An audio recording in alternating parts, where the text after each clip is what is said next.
A continuación presentamos el programa Crónicas de Gualán, un espacio dedicado a estudiantes, maestros y padres de familia interesados en conocer más de la historia de nuestro pueblo. Pasaremos revista también a la vida de una serie de personajes relevantes de nuestra comunidad. Hablar de la historia y de personajes de Gualán será un viaje emocionante hacia el pasado. Iniciamos el recorrido.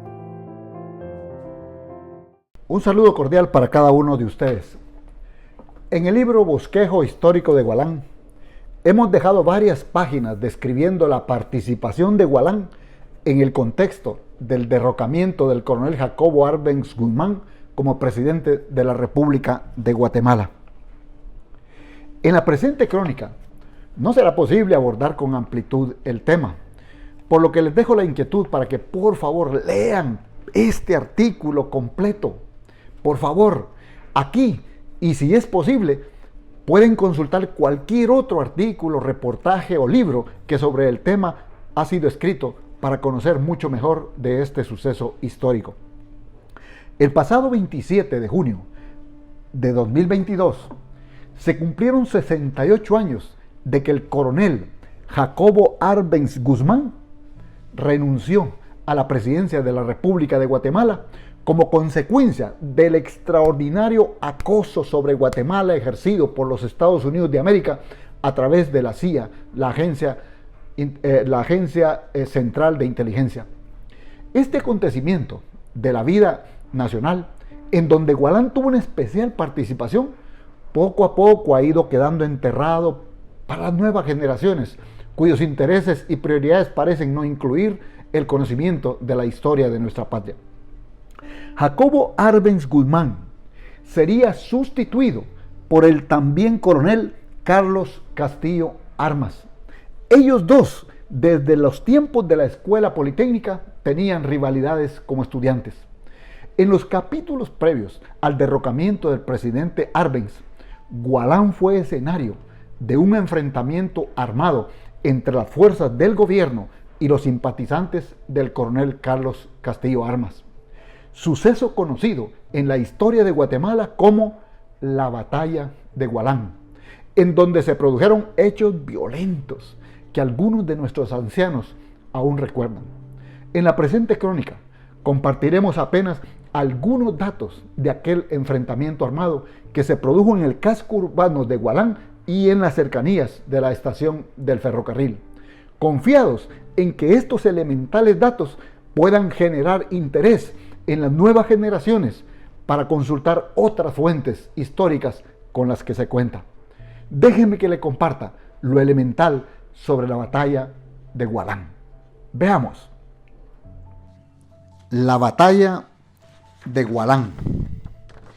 En junio de 1954 se produjo un enfrentamiento armado en jurisdicción de Gualán, protagonizado entre el Ejército Nacional y las tropas simpatizantes del coronel Carlos Castillo Armas, que llegaron a Gualán desde territorio hondureño.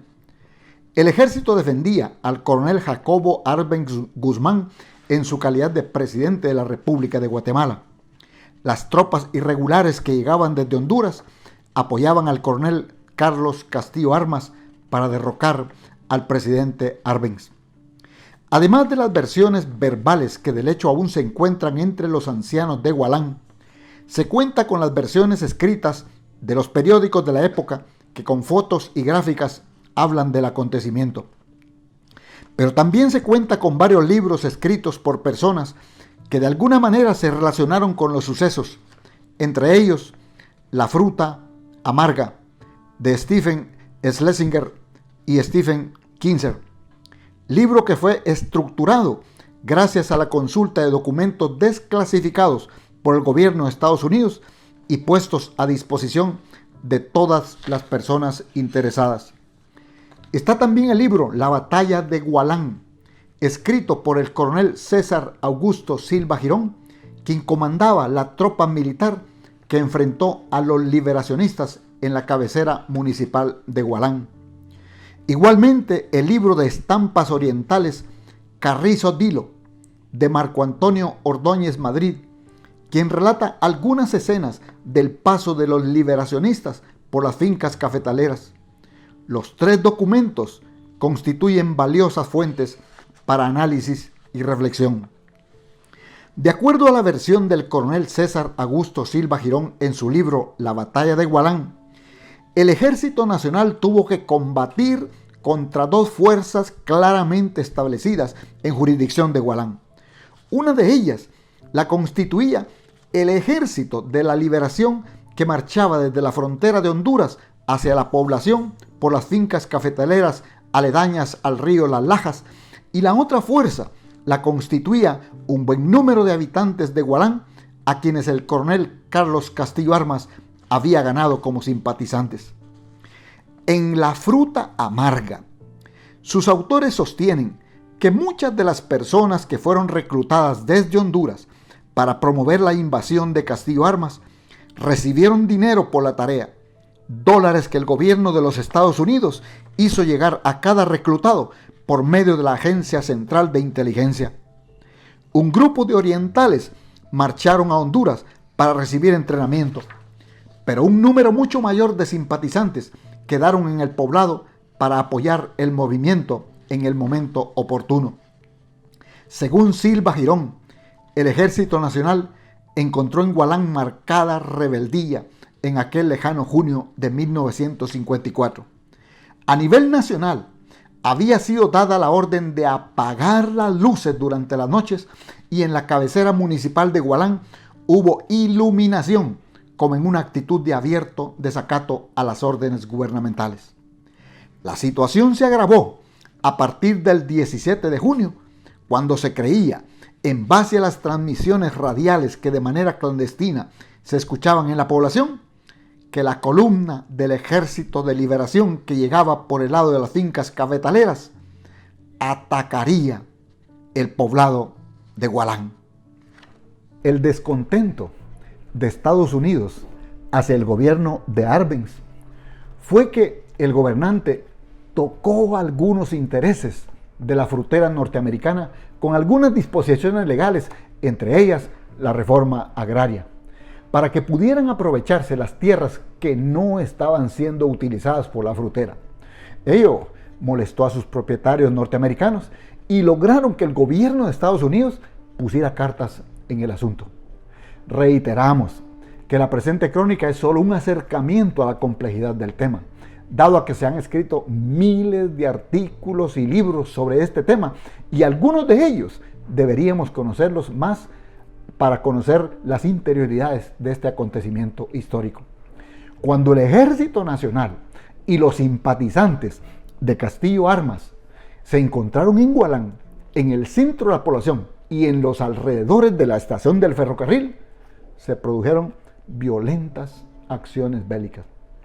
Se menciona incluso que las fuerzas leales a Castillo Armas se enfrentaron al Ejército Nacional y tomaron un compañero, se subió al campanario de la iglesia para el repique de victoria correspondiente de los liberacionistas, y desde ahí el ejército derribó al que provocaba aquel sonido de bronce, cayendo violentamente a un costado de las gruesas paredes del templo católico. Pero déjenme que le cuente otros datos adicionales de este trágico suceso.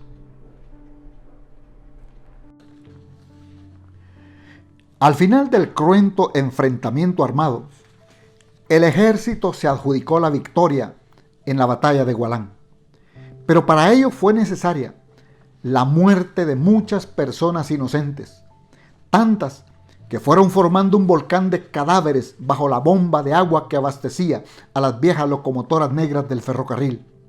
Esa montaña humana fue incinerada el 27 de junio de aquel año 54, debido al avanzado estado de descomposición en que los cuerpos se encontraban.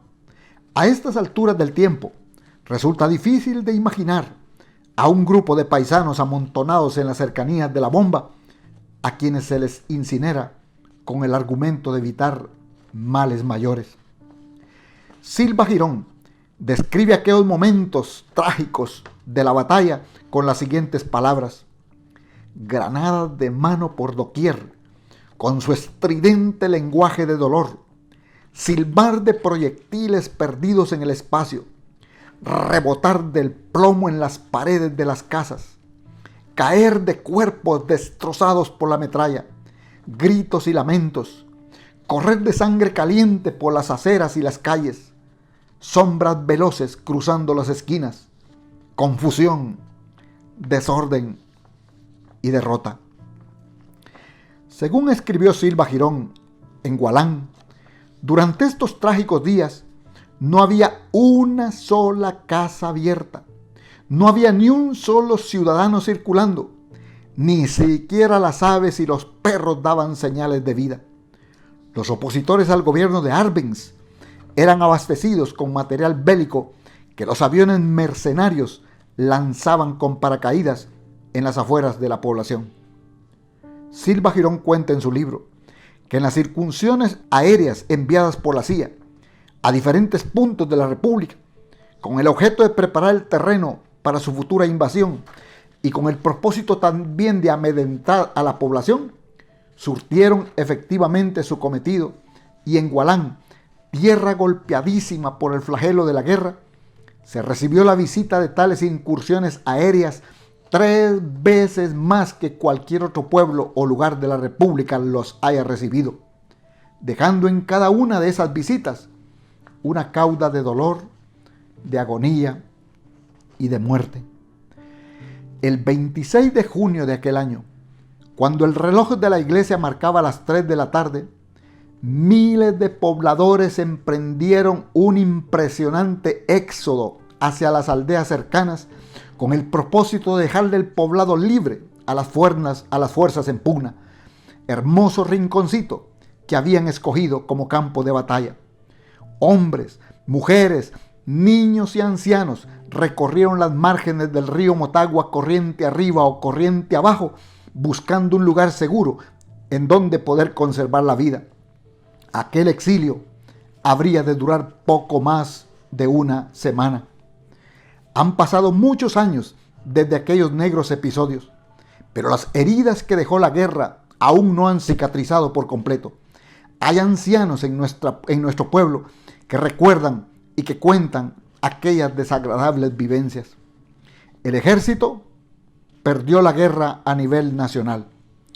El coronel Jacobo Arbenz Guzmán fue derrocado del poder y en su lugar habría de alzarse el coronel Carlos Castillo Armas. La gente de Gualán quedó armada con todo tipo de pertrechos de guerra y Castillo Armas no tuvo la solvencia para desarmarlos por el apoyo que le habían brindado en su triunfo. El uso de las armas de fuego desde aquel entonces se incorporó a la cultura gualanteca. Carrizo Dilo, la batalla de Gualán, la fruta amarga y muchos documentos más son valiosos para descubrir en la historia todo aquello que aconteció y que en nuestro paladar dejan un sabor muy amargo que al confundirse con nuestra saliva, qué difícil es ingerir todo esto que ocurrió. Los detalles de la batalla de Gualán que acá hemos compartido son apenas una tímida mirada a ese acontecimiento. Un acontecimiento de mucha trascendencia, no solo local y nacional, sino hasta con repercusiones a nivel mundial, con algunas opiniones a favor, otras en contra, dado al respaldo que Estados Unidos brindó para lograr el derrocamiento de Jacobo Arbenz Guzmán a través de el también coronel Carlos Castillo Armas. Hace falta que cada quien en lo individual abordemos con mayor profundidad el tema, porque acá hay material abundante para pláticas y discusiones al más alto nivel. No perdamos de vista que Gualán, sin quererlo, fue un pequeño campo de batalla de las grandes ideologías del mundo. Por un lado, Estados Unidos defendiendo su patio de atrás, y por el otro, la Unión Soviética queriendo ampliar su área de acción hasta Centroamérica. Los invito a que escudriñemos en otras fuentes de consulta para tener un panorama más amplio de lo sucedido. Y si en algo pudiera servirles, pues les recuerdo que en el libro Bosquejo Histórico de Gualán, ahí hay un artículo de unas 10 páginas para que nos enteremos de lo sucedido. Nos vemos en la próxima Crónica de Gualán. No cambio esos días de sol sin igual, no existe otra tierra más linda que tú. Consuelo es el mío poder regresar, bañarme en los ríos que bañan tus pies, bañarme en los ríos que bañan tus pies.